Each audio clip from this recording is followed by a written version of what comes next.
Hey, good morning, everyone. Welcome back to Morning Musings. My name is Don K. Preston. I am the president of Preterist Research Institute of Ardmore, Oklahoma.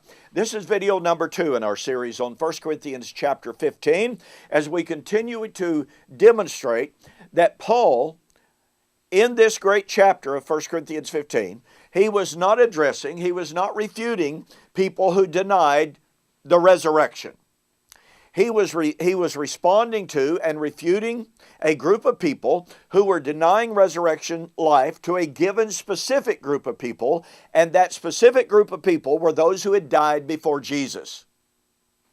Now then, I want to show you this morning, and we'll have probably a couple of lessons on this particular theme, but I want you to just latch on to the power of what Paul says in light of what people claim the scoffers were saying.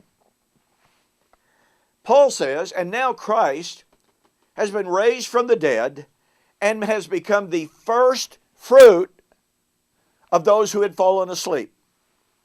Go back and watch the previous video to see the force of the Greek, the perfect participle in the middle voice that Paul uses there. But I want you to notice, Paul says, Christ was the first fruit. What does first mean, folks? Does it mean second, third, fourth, fifth? Now look, if Paul is discussing resurrection out of physical graves of anyone and of everyone who had ever died, then Paul's pretty ignorant. Because Jesus was not the first person to be raised out of biological death. Paul himself raised Eutychus from the dead, Acts chapter 20.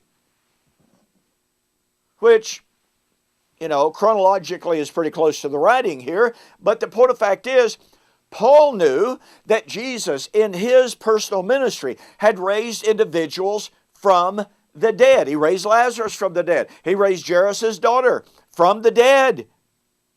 So, once again, if Paul is addressing the issue of physical resurrection out of physical death, for Paul to say that Christ was the first fruit was simply historically false.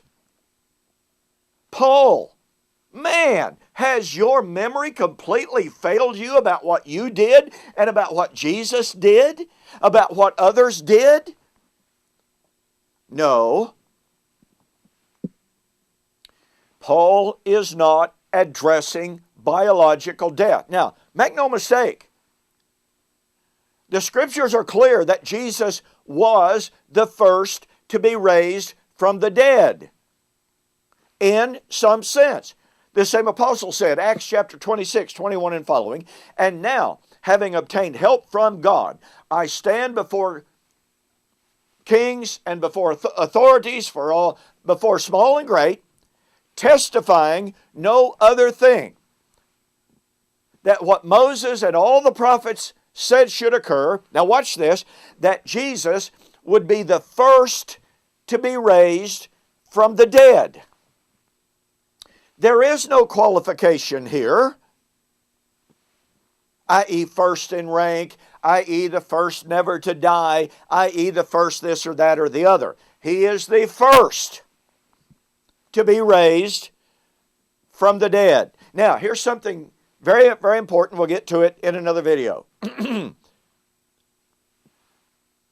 He is the first of the harvest.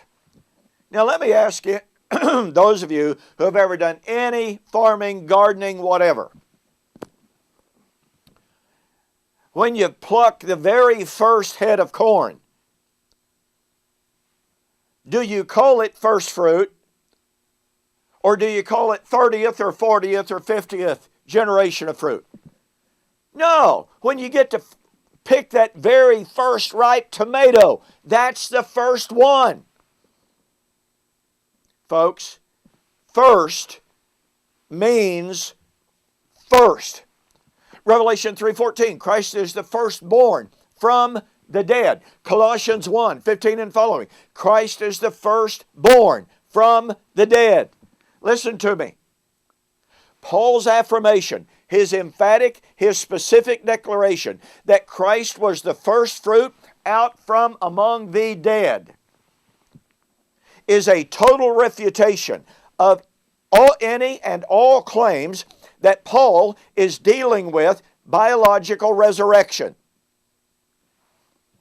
By the way, just for the record, I'll be responding to Sam Frost's response to my responses.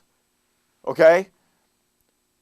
This video, this issue of Christ being the first to be raised from the dead is devastating to any futurist view of eschatology, including Sam Frost.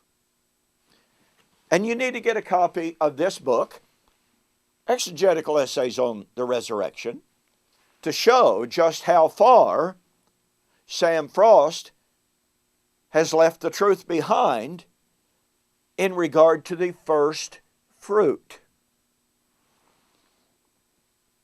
And we'll have a whole lot more to say about this issue on the flip side. In the meantime, get a copy of the book. Go to my website, BibleProphecy.com. Order the book, Exegetical Essays on the Resurrection by Sam Frost. Send me an email telling me, Don, I saw the offer on YouTube or Facebook, and guess what? Your total cost will be $15. Now, you'll be charged, but I'll refund everything except $15, okay? Look, this will make a great Christmas present. You need to catch the power of Christ being the first to be raised from the dead. And we'll have more on that on the flip side.